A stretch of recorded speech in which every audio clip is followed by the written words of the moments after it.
EverQuest Next was to be the largest sandbox-style MMORPG ever designed. However, with major setbacks and changes within the company, what caused this highly anticipated title to be shut down? Hey guys, welcome to another episode of What Happened To, where we take a look at some of the most anticipated sandbox games that either never made release or just couldn't live up to the hype.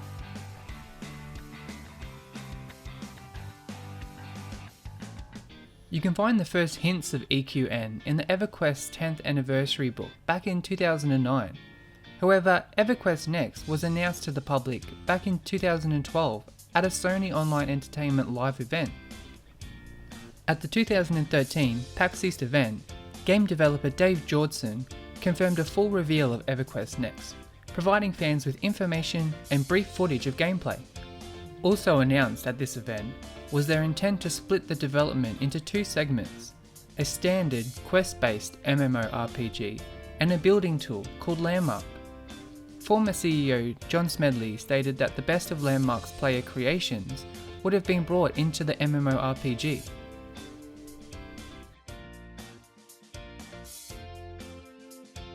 As the player, you first set out to create your own personal avatar by choosing your race, gender, looks, and class.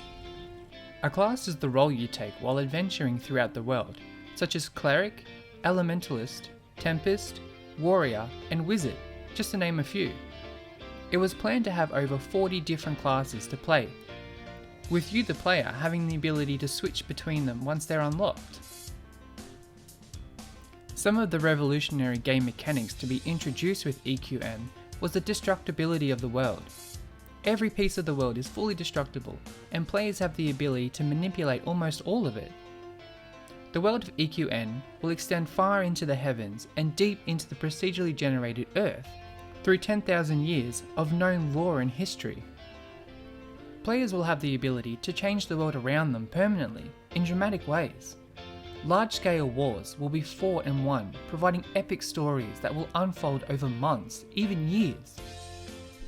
Players will find themselves in a world where NPC decisions are based on core values, not just dictated by static spawn points. For an example, orcs may engage to attack the player because they want the adventurer's gold, not just because a careless hero wanders into an attack radius. Each character in EverQuest Next will have a unique story. They'll not follow a predetermined path. Instead, they will seek out adventure, fame, and fortune in a constantly changing sandbox world.